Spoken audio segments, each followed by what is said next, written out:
So ayan, good morning mga ka-Grab Rider Tolix TV. To the rescue tayo sa ating mga kapwa-Grab. Nagkaroon ng butas yung mga gulong nila.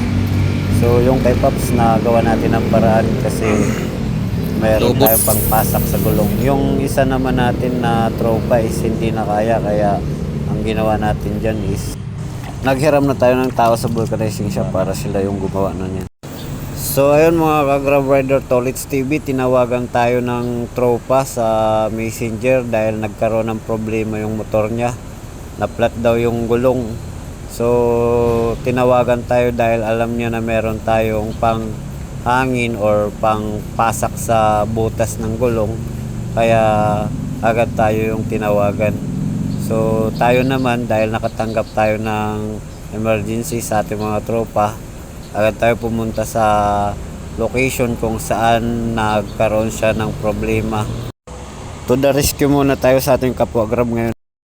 So malapit na tayo sa tropa guys kung saan siya nasiraan. Dito daw sa may CO wing.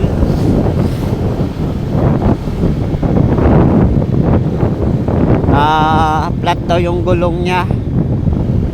Kaya tinawagan tayo kasi meron tayong pampasak at saka pang hangin. So hindi na siguro kayang pahanginan yung gulong niya kasi nandito naman siya sa may COL. May pahanginan naman dito.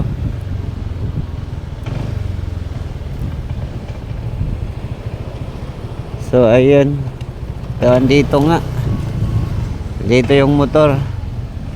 Ito. Hindi na kaya hanginan?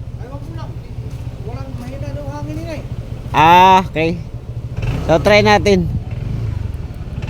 Waiting talaga Naadaan pa talaga ako, sabi ko ano. Dapat Saan ba?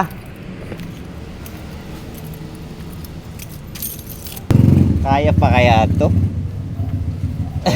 Titignan natin kung kakayanin. Patikit ka na ano yung Dito sinusubukan ko ng lagyan ng hangin yung gulong ng tropa kasi sabi mahina daw yung compressor ng station ng COL. Kaya ako naman is pilit kong pinalagyan ng hangin yung gulong kaso hindi na talaga. double flat kami guys. Nagkakataon siguro to, dalawang flat na magkasama. Pangin na pre para may dito sa part na to yung ginagawa ko yung kay Paps kasi mayroon butas yung gulong niya. Hindi na kaya ng tawag nito is sealant niya. Hindi na nakakabara. So ang ginawa ko dahil may pampasak na ako, pinasakan ko na lang para makabiyahe si Paps kasi meron siyang booking na dala-dala, hindi niya ma-pick up dahil nga butas yung gulong niya. So swerte mo Paps na pumunta ka dito sa amin, nagpahangin ka tapos yung pala malaki na yung butas ng gulong mo. So siyempre tayo naman meron naman tayong maitutulong. So ginawa natin ang paraan yung gulong ni Paps para makabiyahe na siya. So yung isa hindi talaga namin nagawa ng paraan kaya Isa lang ang na-resolve. Dalawang double flat Nagkakataon siguro to. Ito dito talaga kaya. Ito hindi talaga na-resolve dahil wala na. Wala na. Dito pilit na pinapahanginan ni Paps yung gulong ng tropa kasi nga so, gusto rin niya ma-resolve yung problema ng tropa kaso hindi na talaga kaya. Sobrang nipis na ng gulong. Pupunta daw siya dito Ha? Sige na, okay lang yan. Okay na yan? Oo. Ba, magkano yan? 150, 200 yan. Ay, 150 yata. 150. 150 follow mo na lang. Follow ko na lang kita. So ito na nga dahil nga wala akong nagawa sa problema ng tropa dahil nga sa sobrang nipis na ng gulong niya. So ang naisip namin gawang na paraan is pumiram ng tauhan sa vulcanizing shop para puntahan yung motor at baklasin yung gulong or mags para mapalitan yung gulong.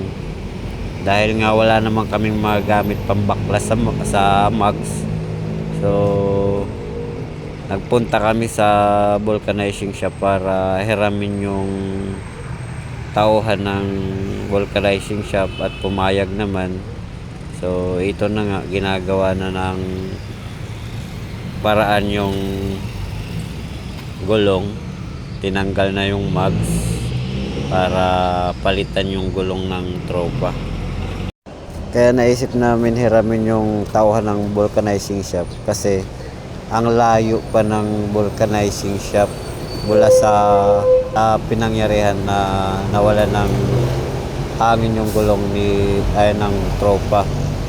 So hindi rin namin kayang itulak yung motor sa vulcanizing shop dahil nga sa sobrang lambot na ng gulong, hindi na maayos yung takbo ng gulong niya.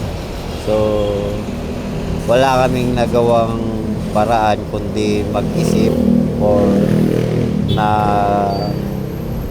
yun lang ang naisip namin, ang pumunta sa vulcanizing shop at hiramin yung tao para puntahan yung motor at tanggalin yung mags.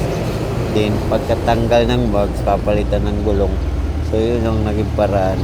So nung nagpunta kami sa vulcanizing shop at bumili na kami ng gulong.